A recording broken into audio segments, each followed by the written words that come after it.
Catherine the Great endorsed the Western European philosophy of enlightenment. Catherine also extended the educational reforms begun in the reign of Peter the Great. Elementary schools staffed by trained teachers brought education to the children of nobility. Reforms did nothing to alter the desperate state of the Russian serfs.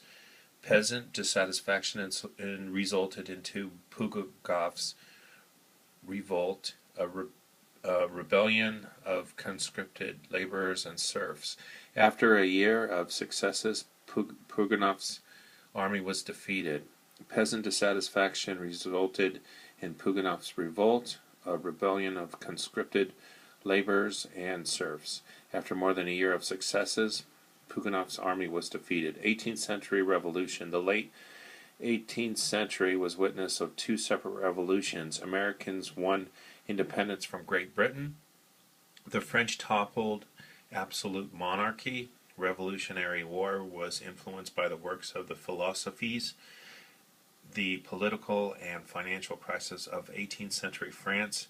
The new king made the situation worse by committing France to yet another costly war, the American Revolution. In desperation, Louis the 14th agreed to call Estates General in 1789 to deal with the physical crisis. Estates General was governing nobility, represented by three orders of society: clergy, nobility, and commoners. Convening the Estates General, the announcement of elections set off rounds of political debate on estates and classes, provided the national forum for expressing public unhappiness to the government. Nobility wanted to preserve the social and economic status and increase role in politics. Convening Estates General, the Third Estates used the public forum for means of demanding a greater voice. The people of France, of all classes, we demanding a greater role in government. The Estates General met in May 1789. None of the estates could agree on the demands of the Third Estate for votes to be counted for each representative, rather than for each estate.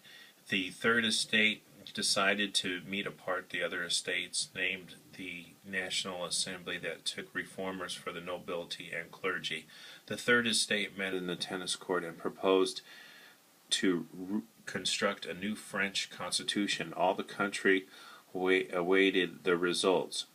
Public frustration rose, economic conditions worsened, peasants were bearing the brunt of taxation and feared the National Guards were an attempt for aristocracy to hold the power to them, coupled with the disastrous conditions of agricultural economy. The peasants began to revolt against aristocracy.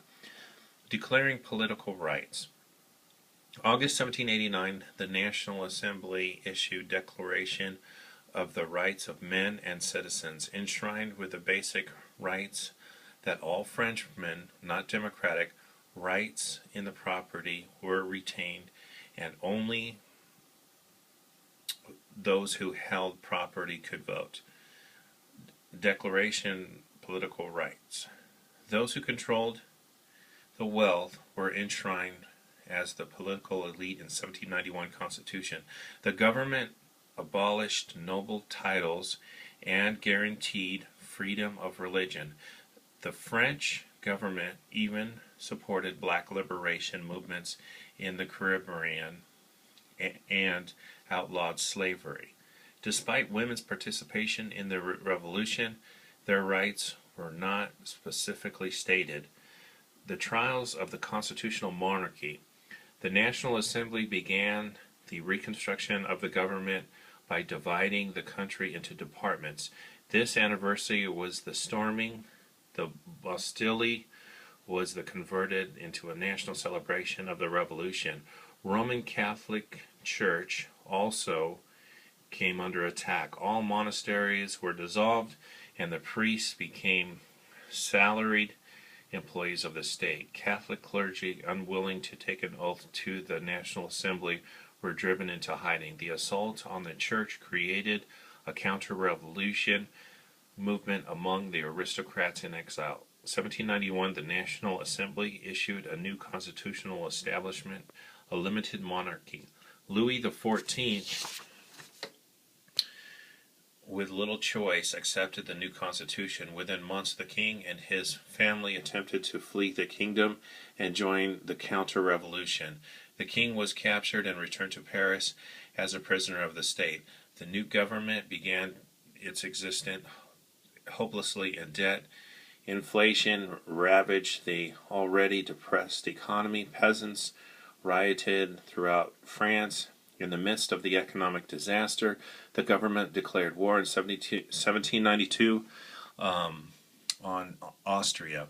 Experimenting with democracy, 1792 to 1799, democracy began to replace monarchy during the French Revolution. Equal citizens instead of subjects of the king. All men, regardless of rank, were expected to participate in revolutionary politics, not experienced in exercising power. The Revolution of the People. In 1792, working classes of the cities radicalized the process of the revolution. Craftsmen, called sans-culottes, took movement toward democracy into their own hands. August of 1792, sans-culottes took the movement toward democracy into their own hands. 1792 of Paris stormed the royal palace. Terror is the order of the day. The National Convention became fragmented into factions. The most radical Jacobins supported sans-culottes. The Girondins, more moderate, supported the French war effort. The leader, Jacobin, and Maximilien Robespierre was and his allies began systematically to remove political rivals through mass execution, called the Reign of Terror. Each department possessed its own guillotine to dispense justice. Eventually, Robespierre eliminated all political rivals. His methods were harsh, eliminated supporters as well. Robespierre fell to his own revolutionary justice in 1794. Napoleon, at war with European powers. The inevitable result of the constant warfare was exhaustion. The first cracks in the French Revolution appeared when it failed to crush the Spanish guerrillas in the Peninsular campaigns from 1808 and 1812. Napoleon armies faltered during an ill-advised invasion of Russia.